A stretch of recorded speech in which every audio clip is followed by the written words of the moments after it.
You're heading south of the Mason-Dixon. This is the Week in Review at the Abbeville Institute.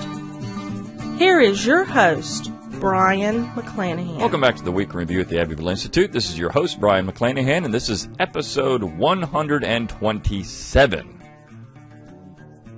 covering the week of June 25th through June 29th, 2018. Glad to have you back on the program. Glad to be here. Don't forget you can follow us on Twitter at Abbeville Institute. You can like our Facebook page at Abbeville Institute, and you can subscribe to our YouTube page at Abbeville Institute. You want to go out and search for all those things, just go to our webpage, abbevilleinstitute.org.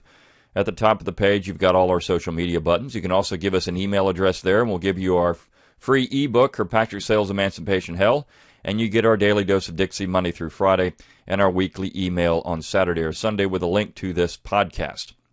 Also remember that we exist on your generous contributions alone.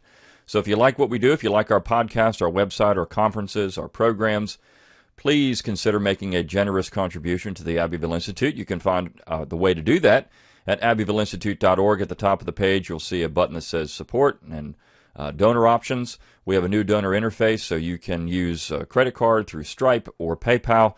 I know some people have been resistant to use PayPal, so we have that option. You can also mail a check. So all that information is there. Please consider making a donation. Also, you can support the Institute by buying your Abbeville Institute apparel. At the top of the page where it also says support, there is a button that says shop.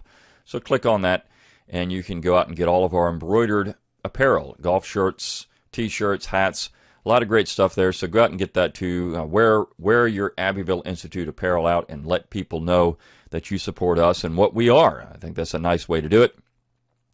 Also, you can download our app, our web application. Just go to your favorite app store, whether it's Google Play, iTunes. You can get the Abbeville Institute app. So you can have the website on the go. You also get a podcast, the podcasts and our lectures through that as well. So a lot of great audio material while you're riding in the car or on your commute, on the train, whatever it is. You can have the Abbeville Institute on the go. And, of course, it also gives you a way to access the website. And don't forget, we have our summer school coming up in just a couple of weeks. If you're listening to this podcast before the summer school in this week of June 25th through 29th, we only have 4 spots left. So 4 spots for the summer school. You can still get in, but there are not many left. Also, we have our banquet, which is on the Wednesday the 18th. Now, we are going to be selling tickets for that. They will be $70 for those who cannot attend the summer school, but you want to come out and see Bobby Horton and meet us, and also support the Institute, support the students who are there. We will be selling tickets to the banquet alone for $70. So you just need to contact Dr. Livingston about that, and all of his information is available on the website. But we do have that option as well. So a lot of great stuff going on with the Institute. And don't forget that everything that we do, we've got a website with well over 1,000 articles now. I mean, it really is a virtual library. 1,000 articles. We have well over 100 lectures. All of that material is free. So if you enjoy that material, please feel free to continue to do so. But if you do like it and you want to help us continue to do these things, again, think about a contribution to the Institute. You can give us as little as $3 a month if you're a student, or $5 a month if you're not a student, and you can help us continue to do what we're doing. So you don't have to give a lot of money up front. You can give it monthly and make it in your monthly bills, and as little as $5 a month, and it does help us do what we do. So we've got a beautiful website. This podcast, the programs that we do, all of that stuff, all the website and the podcast, all that's free. And it really is a benefit to the South and the people of the South, and I think the United States as a whole, to have this expression of the Southern tradition. So, again, please consider making that contribution. Okay, well, let's talk about the week that was at the Institute, and it's kind of an eclectic week, but the bookends of the week, Monday and Friday, really work together. And what I mean by that is perception. And in so many ways, the problem with the South is perception. There is a perception of the South that's one way, and then there's reality. And so what we've got in America today is a perception problem. whether it's in politics, whether it's in social interaction, whatever the case is, social, cultural, we have a perception problem.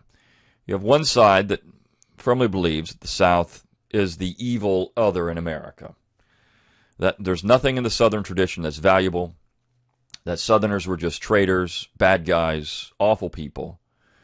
And even moving forward, you always have to qualify your admiration for the South based on what we now call virtue signaling. So, the South is a good. I like it when the South is this, but otherwise they're just bad. I can't support the South. So you can't just have an unfiltered appreciation for the South. It always has to be. There's always a qualifier. There always has to be contextualization. That's virtue signaling. And you see it all the time. It was in my own podcast this week. I talked about a Time magazine special edition on the founding generation. The entire issue is virtue signaling. Well, these guys are great, but there's all these things with them. And that's always the way the South is portrayed. So these are flawed people. We can admire them, but we have to admire them with a qualifier. And it all comes down to a perception that somehow the South was the only section, Southerners were the only people that had any type of racism in America.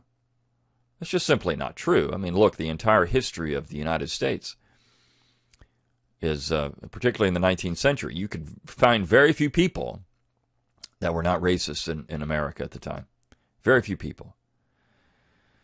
So that's the problem. It's perception. When somebody calls a Southerner a traitor in 1860, they lack perception. They lack perspective, and they lack an accurate perception of what the South was and what the South was trying to do. And the same thing goes with Confederate monuments, and not just that, with perception on abolition. So the piece on Monday actually riled some people up, and I was a little bit surprised by this, because the piece wasn't actually attacking anyone celebrating emancipation. In fact, the author of the piece at the end says, look, celebrate emancipation. It's a great thing, but you should do it in December, not June. The piece is entitled Juneteenth, A Celebration of Nothing. And so there were people that I've received, some emails from, there were some comments on social media that Juneteenth is a celebration of something, particularly in Texas. So let's dive into this for a second. And what the author of the piece essentially is saying is that, look, the Emancipation Proclamation didn't free one slave. And in fact, when the Emancipation Proclamation was read on June 19th in 1865 in Galveston, Texas, not one slave was still free. And in fact, the image of the on the piece comes from 1863 in Louisiana, where it was essentially saying, look, we're not going to allow slave owners to recapture slaves. We're not going to allow slave owners to use corporal punishment on slaves. But if a slave wants to stay on the plantation, they're more than welcome to do so. And if you are going to leave the plantation, guess what? You're going to work for the U.S. Army. Does that sound like freedom? Not much. And in June of 1865, Lincoln was already dead. The Emancipation Proclamation was no longer in effect. The war was over. The only thing that was going to end slavery at that point, in June of 1865, was the 13th Amendment. And so some people were bristling at this and saying, well, how dare you deny somebody celebrating their de facto freedom? Well, because were they de facto free? I guess theoretically there's no more slavery. However, slavery hadn't been abolished, and in fact still existed in several states all the way up till December of 1865. The issue is not necessarily with Texas. The issue is with all these other states that now use Juneteenth as a day to celebrate emancipation, when emancipation didn't happen then. So that's the issue. It's a perception issue. Slavery didn't end officially in the United States until December of 1865. And even then, there's been some work done about the clause in the 13th Amendment that allows slavery to exist when people are incarcerated. And so there was some pretty nefarious things that were done after the 13th Amendment to ensure that people could be incarcerated and then work as slaves. This did happen. So Slavery itself, I mean, to say that we're going to celebrate, to pick a day to celebrate, we're going to pick Juneteenth because in Galveston, Texas, some former slaves celebrated their de facto freedom. So we're going to do that throughout the United States. It's perception. It's bad perception. It's faulty perception. Nothing happened. And so one individual wrote me and said, this is evil to say that they should be celebrating something that happened at the point of a bayonet. No, I mean, the 13th Amendment would have been ratified without the South ratifying the amendment.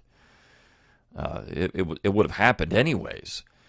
There was some opposition to it, but you would have had enough states to ratify the 13th Amendment without the point of a bayonet that it would have been ratified to begin with. So, and the interesting thing, of course, there is that Lincoln was willing to postpone the 13th Amendment at the Hampton Roads Peace Conference. He was willing to put it off for 5 years or longer.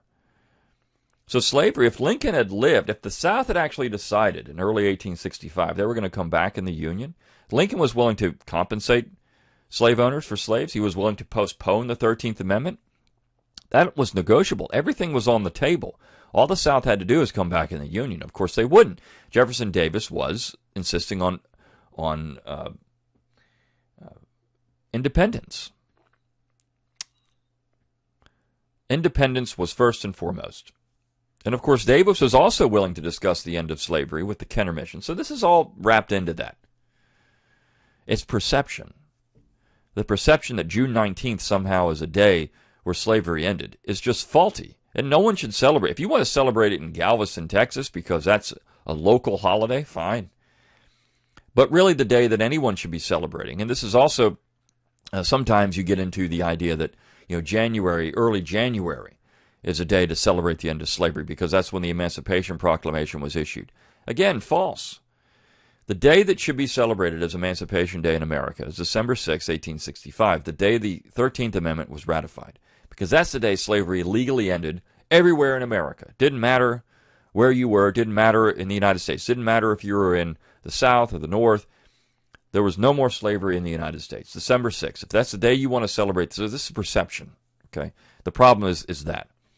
And then you look at Confederate monuments.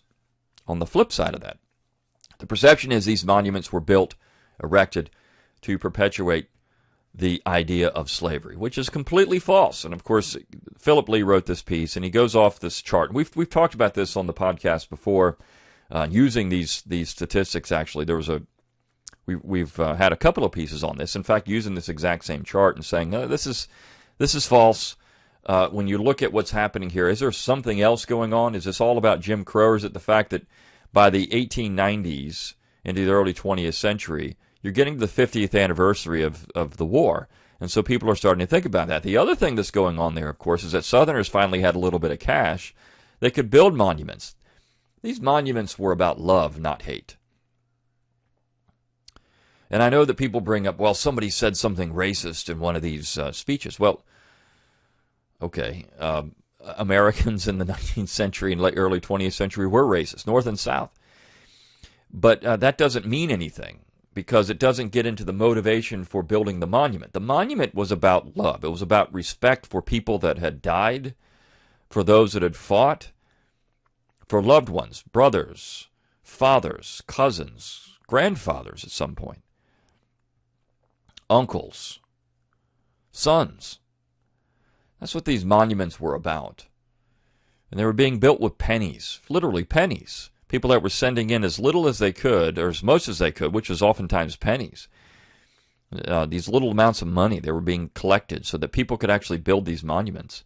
And even Booker T. Washington said that these monuments should be built in the South. Booker T. Washington. Because these monuments represented the best of Southern society, not the worst. And again, they were built through love, through an admiration for people. To say that you have to get rid of these things, that you have to denounce your ancestors. If you're a Southerner who had family members who fought for the Confederacy, by saying you have to denounce this, it's evil. It's immoral. You're saying you have to denounce your own DNA. That is the epitome of evil. You should not even exist if you are saying that. But that's essentially what's happening in America now. And it's about perception. And so you go on any time. I mean, there was just an article that came out. There was in Alexandria, Virginia, there was a street was renamed and taken away from Jefferson Davis, and now I forget what they named it, but it's not Jefferson Davis Highway anymore. It's something else. And so the comments on this, it was published in The Hill, and the comments on this were all, oh, that traitor needs to go, etc. So these are just traitors. Get rid of the traitors.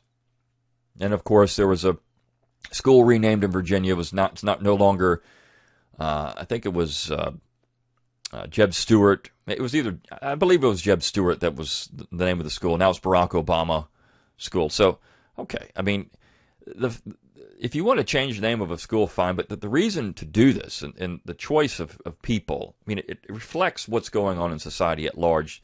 People are just completely stupid. And I think you have to call it for what it is, stupidity. Barack Obama has no tie to Virginia. None.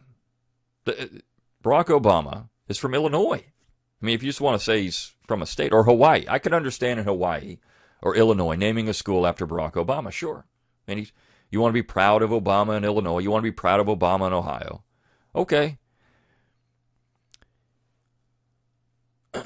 But the fact is, he has no attachment to Virginia, whereas Jeb Stuart does. So here's a Virginian being taken off of school in Virginia because of a perception problem. But again, that's the world in which we live. Everything is nationalized now, and so a local holiday, Juneteenth in Texas, which, okay. I mean, if you want to say that was the day that some people in Texas decided they're going to celebrate the end of slavery, even though legally slavery hadn't ended, and the Emancipation Proclamation being read, that was a wartime measure, not a peacetime measure. Okay, et cetera, whatever you want to say there. If you want to somehow justify it, fine. But this is the issue. You have, but all these other people celebrating Juneteenth doesn't make any sense. Just like naming a school after Barack Obama in Virginia doesn't make any sense. Usually people named schools and public buildings after people from those states that were prominent people. And you find this all over the place, even people that, presidents from those states. You would have a school name. Now, of course, presidents, you might see a little bit of a situation there. We're going to have presidents named in other states, from other states, in other states. But, I mean, here is the problem. Jeb Stuart shouldn't have been removed from a school in Virginia, but it's all about perception.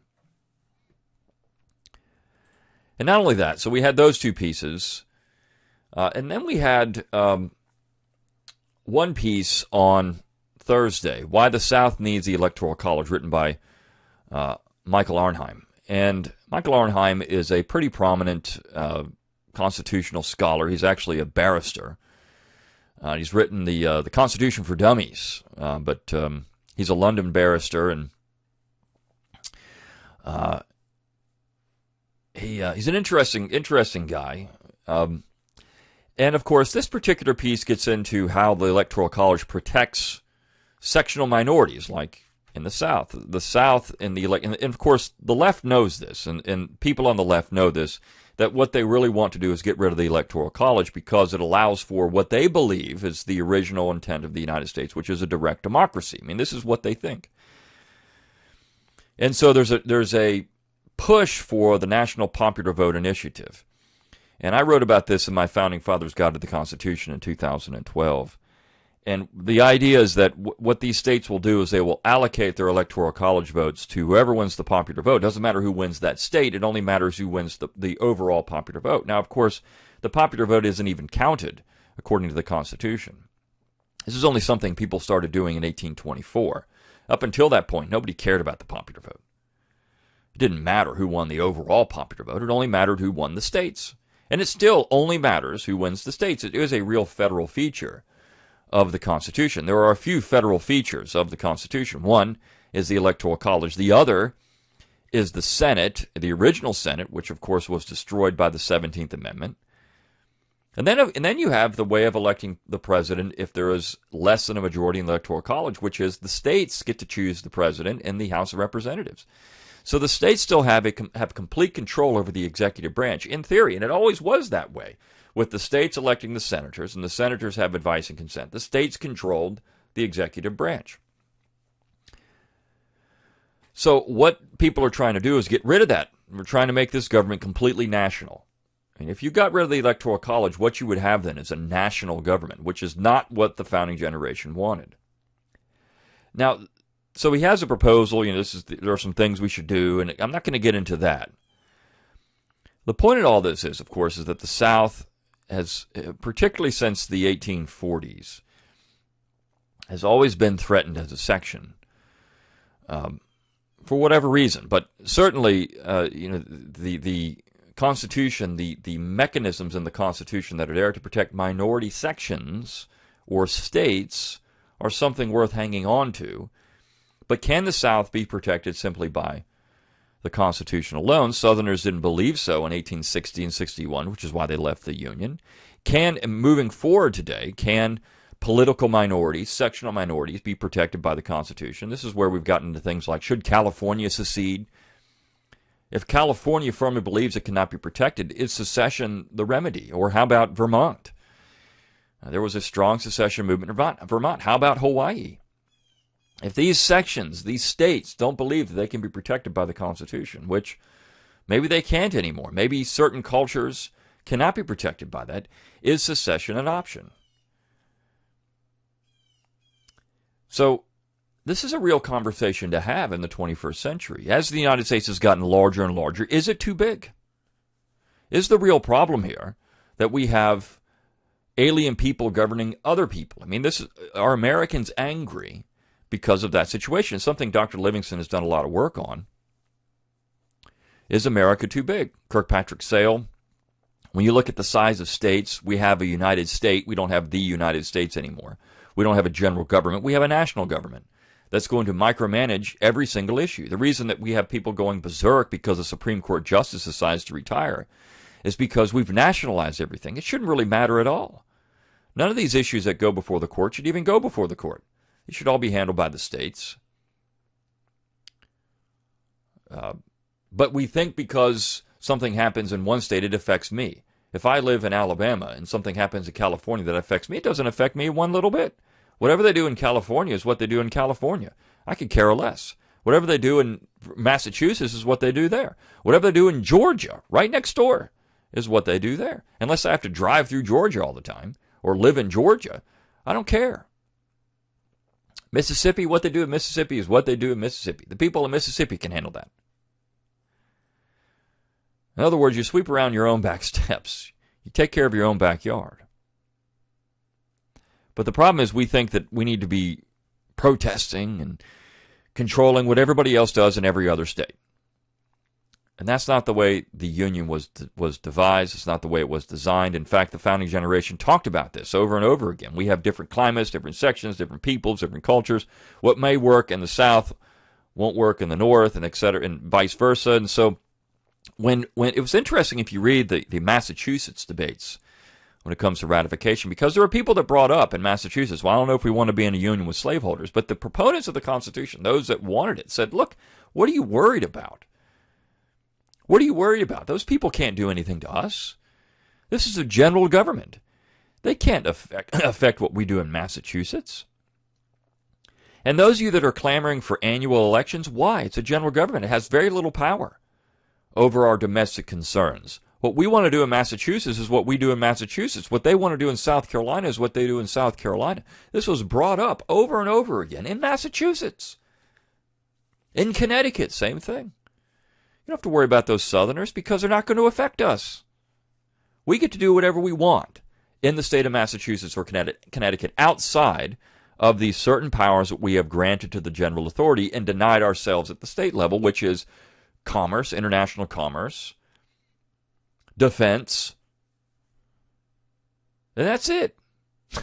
If you look at the Constitution, the two things that the Constitution really is designed to do is to handle trade and defense, commerce and defense. That's it. All the other things are for the states to decide.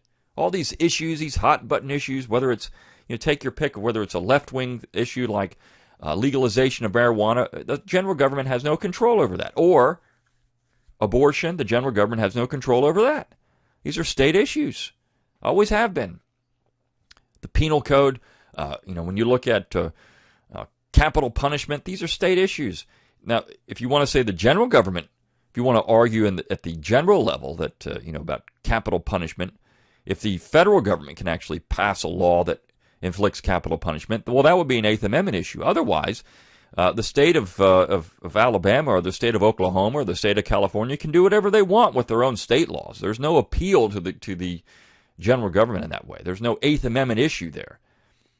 Not even the 14th Amendment did that, and people recognized that when the 14th Amendment was ratified. So the issue here with this, of course, is does the Constitution, is this really our safeguard? Or should there be some other safeguard other than the Constitution?